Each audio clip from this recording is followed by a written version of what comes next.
ফিলিস্তিনি সহ ৮ দেশের নাগরিকদের যুক্তরাষ্ট্রের প্রবেশে নিষেধাজ্ঞা। ফিলিস্তিনি পাসপোর্টধারী সহ ৮ দেশের নাগরিকদের যুক্তরাষ্ট্রে প্রবেশে পূর্ণ নিষেধাজ্ঞা দিয়েছে মার্কিন প্রেসিডেন্ট ডোনাল্ড ট্রাম্পের প্রশাসন। দেশগুলো হল বুর্কিনা ফাসো, মালি, নাইজার, দক্ষিণ সুদান, সিয়েরা লিওন, লাওস এবং সিরিয়া। গতকাল ওয়াশিংটনে যুক্তরাষ্ট্রের প্রেসিডেন্টের সরকারি বাসভবন ও কার্যালয় হোয়াইট হাউস থেকে দেওয়া এক বিবৃতিতে জানানো হয়েছে এ তথ্য।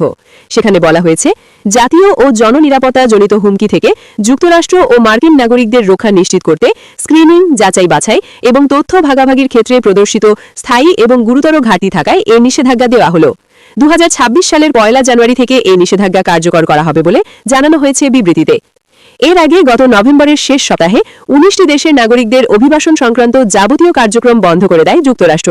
এই 19টি দেশ হল Afghanistan, Myanmar, Burundi, Chad, Cuba, Republic of Congo, Equatorial Guinea, Eritrea, Haiti, Iran, Laos, Libya, Sierra Leone, Libya, Somalia, Sudan, Togo, Turkmenistan, Venezuela এবং ইয়েমেন। পরে গত 4 ডিসেম্বর দেশটির স্বরাষ্ট্রমন্ত্রী ক্রিস নোম মার্কিন সংবাদ মাধ্যম ফক্স নিউজকে দেওয়া এক সাক্ষাৎকারে জানিয়েছিলেন, এই তালিকায় থাকা দেশের সংখ্যা অন্তত 32টিতে উন্নীত করার সিদ্ধান্ত নিয়েছে ট্রাম্প প্রশাসন। তবে বাকি 13টি দেশের নাম উল্লেখ করেননি তিনি।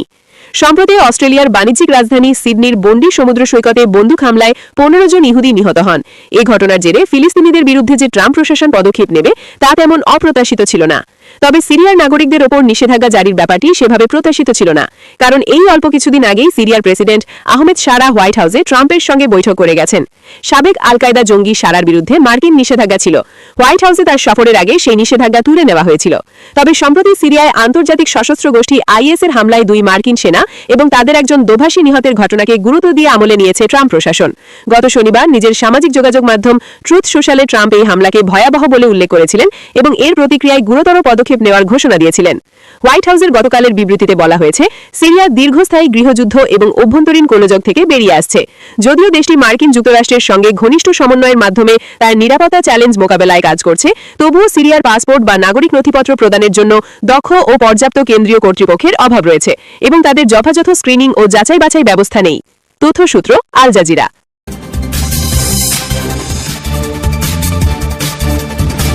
শান্তিতে নোবেল মনোনয়ন পেলেন জাতিসংঘের প্রতিনিধি ও গাজার চিকিৎসকেরা।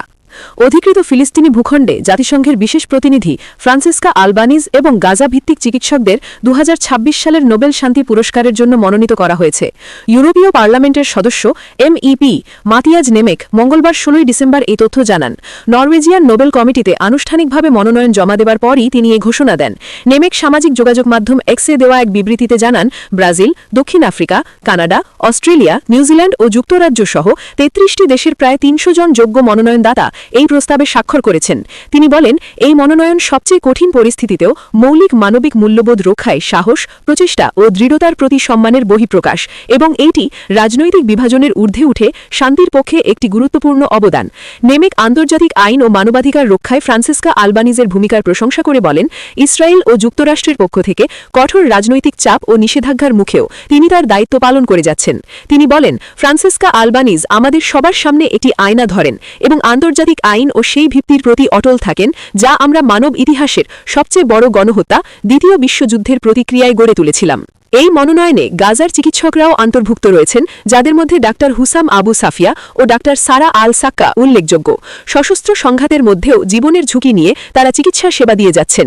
নেমেক বলেন, স্বাস্থ্য অবকাঠামো সম্পূর্ণ ধ্বংস হয়ে যাওয়া এবং নিত্য প্রয়োজনীয় জিনিসের তীব্র সংকটের মধ্যেও তারা জীবন বাঁচিয়ে চিকিৎসা নীতি মেনে প্রতিদিন মানবতা, সংহতি ও শান্তির মূল্যবোধ বাস্তবায়ন করছেন। এমন স্বীকৃতি তারা নিঃসন্দেহে যোগ্য। তিনি আরও বলেন, এই বৈশ্বিক মনোনয়ন প্রচারণা আন্তর্জাতিক সম্প্রদায় ও বিশ্ব নেতাদের প্রতি আহ্বান জানায়, সব পরিস্থিতিতেই আন্তর্জাতিক আইন, মানবাধিকার ও মানব মর্যাদার প্রতি শ্রদ্ধাশীল থাকতে হবে। উল্লেখ্য, 2023 সালের অক্টোবর মাস থেকে গাজায় চলমান ইসরায়েলি হামলায় এখন পর্যন্ত 70,000-এরও বেশি ফিলিস্তিনি নিহত হয়েছেন, যাদের বেশিরভাগই নারী ও শিশু। এছাড়া এ সময় আহত হয়েছেন 1,71,000-এরও বেশি মানুষ। যুদ্ধবিরতি কার্যকর থাকার পরেও এই সহিংসতা অব্যাহত রেখেছে দখলদার বাহিনী। গত 10 অক্টোবর যুদ্ধবিরতি চুক্তি কার্যকর হবার পর থেকে ইসরায়েলি সেনাবাহিনী একাধিকবার যুদ্ধবিরতি লঙ্ঘন করেছে। তথ্যসূত্র TRT ওয়ার্ল্ড।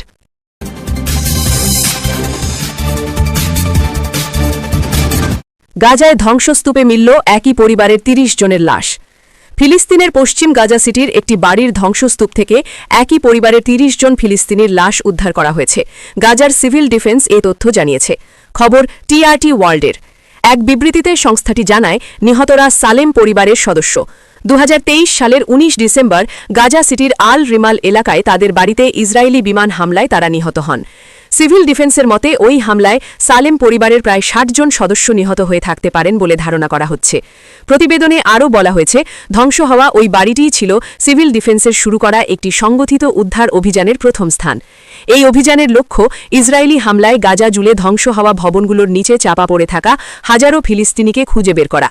সংস্থাটি জানায়, সীমিত সরঞ্জাম, এর মধ্যে একটি এক্সক্যাভেটরও রয়েছে, ব্যবহার করে ধ্বংসস্তূপ থেকে লাশ উদ্ধারের কাজ অব্যাহত থাকবে। ফিলিস্তিনি কর্তৃপক্ষের ভাষ্য অনুযায়ী ইসরায়েলি বাহিনী বর্তমানে গাজার অর্ধেকেরও বেশি এলাকা দখলে রেখেছে এবং যুদ্ধবিরতি থাকা সত্ত্বেও উপত্যকার অন্যান্য অঞ্চলে হামলা চালিয়ে যাচ্ছে। উল্লেখ্য, ২০২৩ সালের অক্টোবর মাস থেকে গাজায় চলমান ইসরায়েলি হামলায় এখনও পর্যন্ত ৭০,০০০-এর বেশি ফিলিস্তিনি নিহত হয়েছেন, যাদের বেশিরভাগই নারী এবং শিশু।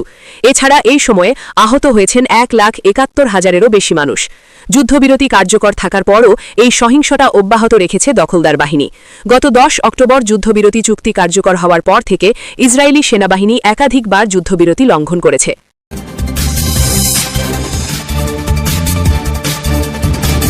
সিডনি সৈকতে হামলাকারীদের একজন ভারতীয়, পুলিশ। অস্ট্রেলিয়ার সিডনিতে বন্ডাই সৈকতে হামলাকারীদের একজন ভারতীয়। মঙ্গলবার ১৬ ডিসেম্বর ভারতের পুলিশই এ তথ্য জানিয়েছে। পুলিশের তথ্য অনুযায়ী ২ হামলাকারীর মধ্যে যিনি নিহত হয়েছেন তিনি ভারতের হায়দ্রাবাদ শহর থেকে অস্ট্রেলিয়ায় গিয়েছিলেন, তবে তার উগ্রবাদী চিন্তাধারা সম্পর্কে জানে না ভারতে থাকা পরিবার। হামলাকারী ভারতীয় ওই ব্যক্তির নাম সাজিদ আকরাম, ৫০। বন্ডাই সৈকতে হামলায় তার সঙ্গে অংশ নেন তার ছেলে নাভিদ আকরাম। ওই হামলায় এখন পর্যন্ত সাজিদ সহ ১৬ জন নিহত হয়েছেন। একে অস্ট্রেলিয়ার প্রায় ৩০ বছরের ইতিহাসে সবচেয়ে প্রাণঘাতী বন্দুক হামলা বলা হচ্ছে। হামলার পর ইহুদি সম্প্রদায়ের বিরুদ্ধে সন্ত্রাসী কর্মকাণ্ডের তদন্ত শুরু করা হয়েছে। ভারতের দক্ষিণাঞ্চলের তেলেঙ্গানা রাজ্য পুলিশ এক বিবৃতিতে বলেছে, হায়দ্রাবাদে বাণিজ্য নিয়ে পড়াশোনা করেছিলেন সাজিদ আকরাম। কাজের সন্ধানে ১৯৯৮ সালের নভেম্বরে অস্ট্রেলিয়ায় যান তিনি। তার এক ছেলে ও এক মেয়ে। সম্পত্তি সংক্রান্ত বিষয় এবং মা বাবার সঙ্গে দেখা করতে ৬ বার অস্ট্রেলিয়া থেকে ভারতে গিয়েছিলেন সাজিদ। ভারতীয় পুলিশের বিবৃতিতে বলা হয়েছে, সাজিদের পরিবার তার উগ্রপন্থী চিন্তাধারার বিষয়ে জানত না বলেই মনে হয়েছে। ১৯৯৮ সালে তিনি ভারত ছাড়ার আগে তার বিরুদ্ধে নেতিবাচক কিছু পায়নি পুলিশ। সাজিদ ও তার ছেলে নাভিদের কর্মকাণ্ডের সঙ্গে ভারতের কোনো সম্পর্ক নেই বা তেলেঙ্গানার স্থানীয় কোনো প্রভাব নেই।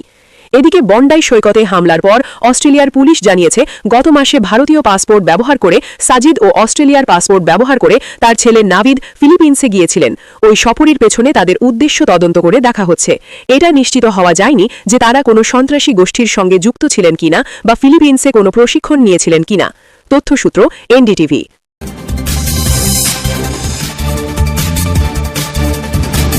বাংলাদেশি হাইকমিশনারকে তলব করল ভারত। বাংলাদেশের এক রাজনৈতিক নেতার মন্তব্যকে কেন্দ্র করে ঢাকায় নিযুক্ত ভারতের হাইকমিশনের নিরাপত্তা নিয়ে উদ্বেগ জানিয়ে নয়াদিল্লিতে বাংলাদেশের হাইকমিশনারকে তলব করেছে ভারত। মঙ্গলবার ভারতের পররাষ্ট্র মন্ত্রণালয় বাংলাদেশ হাইকমিশনার মোহাম্মদ রিয়াজ হামিদুল্লাহকে ডেকে পাঠিয়ে আনুষ্ঠানিকভাবে প্রতিবাদ জানায়। একই সঙ্গে ঢাকায় ভারতীয় হাইকমিশনের নিরাপত্তা পরিস্থিতি নিয়েও গভীর উদ্বেগ প্রকাশ করা হয়। ভারতের দাবি, বাংলাদেশের ন্যাশনাল সিটিজেন পার্টির এক নেতা প্রকাশ্যে ভারত বিরোধী বক্তব্য দিয়েছেন। ওই নেতা হুমকি দিয়ে বলেন, ভারতের উত্তর পূর্বাঞ্চলীয় রাজ্যগুলো, যেগুলো 7 সিস্টার্স নামে পরিচিত, সেগুলো ভারত থেকে বিচ্ছিন্ন করে দেওয়া হবে। এই মন্তব্যকে উস্কানিমূলক ও অগ্রহণযোগ্য বলে মনে করছে ভারত। ভারতের পররাষ্ট্র মন্ত্রণালয় এক বিবৃতিতে জানায়, ঢাকায় ভারতীয় মিশনের চারপাশে নিরাপত্তার সংকট তৈরির ঘোষণা সহ কিছু চরমপন্থী তৎপরতার বিষয়টি বাংলাদেশি হাইকমিশনারকে জানানো হয়েছে। এসব ঘটনায় ভারতের উদ্বেগ স্পষ্ট করা হয়। ভারত আরও অভিযোগ করেছে, সাম্প্রতিক কয়েকটি ঘটনার বিষয়ে বাংলাদেশে অন্তর্বর্তী সরকার এখনও যথাযথ তদন্ত করেনি কিংবা ভারতকে পর্যাপ্ত তথ্য দেয়নি। বিবৃতিতে বলা হয়, বাংলাদেশ ও ভারতের সম্পর্ক ৭১-এর মুক্তিযুদ্ধ থেকে শুরু করে বহু উন্নয়ন ও জনগণের মধ্যে সম্পর্কের মাধ্যমে গড়ে উঠেছে। ভারত বাংলাদেশে শান্তি, স্থিতিশীলতা ও শান্তিপূর্ণ পরিবেশে অবাধ ও গ্রহণযোগ্য নির্বাচন চায়। এদিকে 7 সিস্টার্স মন্তব্যকারী এনসিপির নেতা হাসনাত আবদুল্লাহ এক সমাবেশে ওই মন্তব্য দেন। বাংলাদেশে বিজয় দিবস উদযাপনের সময় এই মন্তব্য করেন তিনি। ভারত এসব অভিযোগ ও বক্তব্য সরাসরি নাকচ করে দিয়ে বলেছে, বাংলাদেশের অন্তর্বর্তী সরকারের সরকারের দায়িত্ব আইন শৃঙ্খলা বজায় রাখা এবং কূটনৈতিক মিশনের নিরাপত্তা নিশ্চিত করা। এই পরিস্থিতিতে ভারতের আসাম রাজ্যের বাংলাদেশ সীমান্তবর্তী কয়েকটি এলাকায় সতর্কতামূলক ব্যবস্থা জোরদার করা হয়েছে। সীমান্তে অপ্রীতিকর ঘটনা এড়াতে চলাচলের উপর নিষেধাজ্ঞাও আরোপ করা হয়েছে। তথ্যসূত্র এনডিটিভি।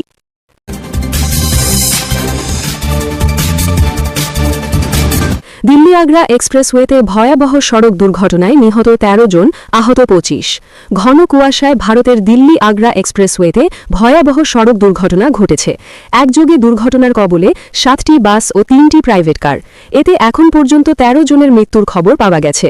আহত হয়েছেন অন্তত ২৫ জন। মঙ্গলবার ১৬ ডিসেম্বর ভোরে মথুরায় এই দুর্ঘটনা হয়। প্রত্যক্ষদর্শীরা জানায়, ঘন কুয়াশায় দেখতে না পাওয়ায় একাধিক যানবাহনের মধ্যে সংঘর্ষ হয়। এতে বেশ কয়েকটি গাড়িতে আগুন ধরে যায়। অনেকেই আটকা পড়েন যানবাহনগুলোর ভেতরে। পরে উদ্ধারকারী দলের সাহায্যে উদ্ধার করা হয় হতাহতদের। এর একদিন আগেই দিল্লি মুম্বাই এক্সপ্রেসওয়েতে ঘন কুয়াশায় প্রায় ২০টি যানবাহন সংঘর্ষে লিপ্ত হয়।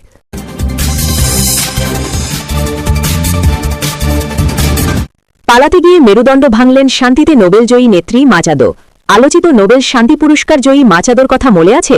দেশ থেকে পালানোর সময় পড়ে গিয়ে মেরুদণ্ডের হাড় ভেঙে ফেলেছেন তিনি।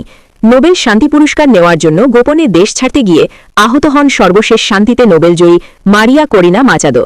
তার মুখপাত্র জানিয়েছেন, গত সপ্তাহে ছোট একটি নৌকায় দেশ ছাড়ার সময় দুর্ঘটনার কবলে পড়েন তিনি। এতে তার মেরুদণ্ডের একটি হাড় ভেঙে যায়। সোমবার নরওয়ের একটি গণমাধ্যম এর সত্যতা নিশ্চিত করে। কর্তৃপক্ষের আরোপিত প্রায় ১ দশকের ভ্রমণ নিষেধাজ্ঞা উপেক্ষা করে এবং ১ বছরেরও বেশি সময় আত্মগোপনে থাকার পর মাচাদো নরওয়ে পাড়ি দেন। তবে তিনি নির্ধারিত সময়ের পর পৌঁছানোয় গত বুধবার অনুষ্ঠিত নোবেল শান্তিপদক প্রদানের অনুষ্ঠানে উপস্থিত থাকতে পারেননি।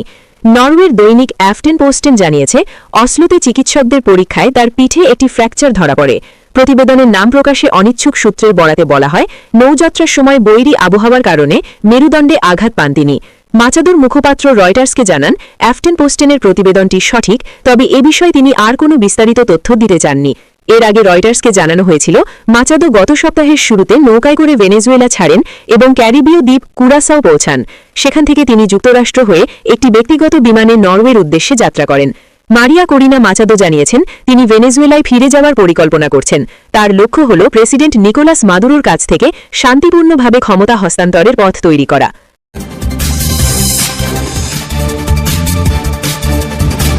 ইরানে বন্দুকধারীদের সঙ্গে সংঘর্ষে ৩ পুলিশ কর্মকর্তা সহ নিহত ৪। ইরানের দক্ষিণ পূর্বাঞ্চলীয় কেরমান প্রদেশে বন্দুকধারীদের সঙ্গে সংঘর্ষে ৩ পুলিশ কর্মকর্তা সহ ৪ জন নিহত হয়েছেন। নিহতদের মধ্যে ৩ জন আইনশৃঙ্খলা বাহিনীর সদস্য এবং ১ জন সাধারণ বেসামরিক নাগরিক বলে জানিয়েছে কর্তৃপক্ষ। একটি নিরাপত্তা চেকপোস্টে হামলার পর এই সংঘর্ষের ঘটনা ঘটে। ইরানি কর্তৃপক্ষের বরাত দিয়ে দেশটির আধা সরকারি সংবাদ সংস্থা মেহের নিউজ জানিয়েছে, সোমবার ভোরে কেরমান প্রদেশের ফাহরাজ কাউন্টির প্রবেশপথে অবস্থিত একটি নিরাপত্তা চেকপোস্টে এই ঘটনা ঘটে। জাহেদান ফাহরাজ সড়কে অবস্থিত ওই চেকপোস্টে নিয়মিত নিরাপত্তা তল্লাশির সময় আইনশৃঙ্খলা বাহিনীর সদস্যদের লক্ষ্য করে একটি সশস্ত্র গোষ্ঠী হামলা চালায়। এরপরই উভয় পক্ষের মধ্যে সংঘর্ষ শুরু হয়। ইসলামিক রেভলিউশনারি গার্ড কর্পস বা আইআরজিসির কুদস সদর দপ্তরের জনসংযোগ দপ্তরের এক বিবৃতিতে জানানো হয়, এই সংঘর্ষে ৩ পুলিশ কর্মকর্তা এবং ১ জন সাধারণ নাগরিক প্রাণ হারান। বিবৃতিতে আরও বলা হয়, ঘটনার পর পুরো এলাকায় নিরাপত্তা ব্যবস্থা জোরদার করা হয়েছে। একই সঙ্গে সম্ভাব্য হামলাকারীদের শনাক্ত করতে নিরাপত্তা ও আইনশৃঙ্খলা বাহিনীর একাধিক সংস্থা যৌথভাবে তদন্ত শুরু করেছে বলে জানিয়েছে কর্তৃপক্ষ। এদিকে একই দিনে ইরানের রাজধানী তেহরানে পারমাণবিক বিজ্ঞান ও প্রযুক্তিতে ৩টি নতুন সাফল্য উন্মোচন করেছে দেশটি। সোমবার সকালে তেহরান আন্তর্জাতিক প্রদর্শনী কেন্দ্রে আয়োজিত এক অনুষ্ঠানে এসব অর্জন তুলে ধরা হয়। অনুষ্ঠানে উপস্থিত ছিলেন ইরানের ভাইস প্রেসিডেন্ট মোহাম্মদ রেজা আরেফ এবং ইরানের পরমাণু শক্তি সংস্থার প্রধান মোহাম্মদ ইসলামি। দেশটির nuclear science and technology research ইনস্টিটিউটের পক্ষ থেকে চিকিৎসা ও গবেষণামূলক কাজে ব্যবহারের জন্য ৩টি নতুন উদ্ভাবন উপস্থাপন করা হয়। এছাড়া একই অনুষ্ঠানে ইরানের জাতীয় পারমাণবিক নেটওয়ার্কের কার্যক্রম আনুষ্ঠানিকভাবে চালু করা হয়েছে। কর্তৃপক্ষ জানায়, এই নেটওয়ার্কের মাধ্যমে দেশ জুড়ে পারমাণবিক গবেষণা ক্ষমতা বাড়ানো এবং সংশ্লিষ্ট প্রতিষ্ঠানগুলোর মধ্যে সহযোগিতা জোরদার করার লক্ষ্য নেওয়া হয়েছে।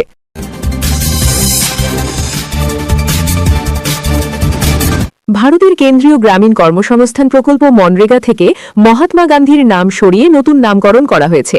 নতুন বিলের মাধ্যমে প্রকল্পের নাম হয়েছে বিকশিত ভারত গ্যারান্টি ফর রোজগার অ্যান্ড আজীবিকা মিশন গ্রামীণ, যার ইংরেজি সংক্ষেপ VBGRAMG। কেন্দ্রীয় কৃষিমন্ত্রী শিবরাজ সিং চৌহান মঙ্গলবার লোকসভায় বিল পেশ করেছেন। বিরোধী পক্ষ বিলের তীব্র সমালোচনা করেছে। কংগ্রেস নেত্রী প্রিয়াঙ্কা গান্ধী বলেন, ২০ বছর ধরে চলা এই প্রকল্প দরিদ্র গ্রামীণদের জন্য অক্সিজেনের মতো গুরুত্বপূর্ণ। মহাত্মা গান্ধীর নাম মুছে ফেলা হলেও তিনি কোটি কোটি ভারতবাসীর জন্য অপরিসীম প্রতীক। শশী থারুরও এটিকে অনৈতিক হিসেবে আখ্যায়িত করেছেন এবং বলেছেন, এটি শুধু নামের পরিবর্তন নয়, গ্রামীণ উন্নয়নের দর্শনের ওপরও আঘাত। মনরেগা আইন ২০০৫ সালে কংগ্রেস নেতৃত্বাধীন ইউপিএ সরকারের সময় গ্রামীণ মানুষের জন্য ১০০ দিনের কাজের নিশ্চয়তা দিয়ে প্রণয়ন করা হয়েছিল। খাল, নদী ও পুকুর খনন, রাস্তা নির্মাণ সহ গ্রামীণ সম্পদ সৃষ্টির কাজ প্রকল্পের আওতায় হতো। সাধারণ মানুষ মুখে মুখে এটিকে ১০০ দিনের কাজ নামে চিনতেন। নতুন বিলে কাজের দিন সংখ্যা ১০০ থেকে ১২৫-এ বৃদ্ধি পেলেও চাষের মৌসুমে প্রকল্প বন্ধ রাখার বিধান এবং খরচ রাজ্যের উপর চাপানোর কারণে বিরোধীরা আপত্তি জানাচ্ছেন। প্রধানমন্ত্রী মোদী ক্ষমতায় আসার পর থেকে একে একে কংগ্রেস আমলের প্রকল্পের নাম বদল করে নতুন নামে চালু করেছেন। উদাহরণস্বরূপ জওহরলাল নেহরু আরবান রিনিউয়াল মিশনের নাম অটল বিহারী বাজপেয়ীর নামে, ইন্দিরা আবাস যোজনা ও রাজীব আবাস যোজনার নাম প্রধানমন্ত্রী আবাস যোজনা হিসেবে পরিবর্তিত হয়েছে। রাজীব গান্ধী গ্রামীণ বিদ্যুতীকরণ যোজনার নাম দীনদয়াল উপাধ্যায়ের নামে রূপান্তরিত হয়েছে। এতদিন মহাত্মা গান্ধী এই পরিবর্তনের বাইরে ছিলেন, এবার তার নামও বাদ দেওয়া হলো। কংগ্রেসী নেতারা মনে করছেন, নাম পরিবর্তন কেবল প্রশাসনিক পদক্ষেপ নয়, এটি প্রকল্পের ভাবমূর্তির উপরও প্রভাব ফেলবে। কৃষিমন্ত্রী বিল পেশ করে বলেছেন, গান্ধীজির আদর্শ মেনে কাজ করা হচ্ছে এবং রামের সংযোজন বিষয়ে বিরোধীদের আপত্তি অনর্থক।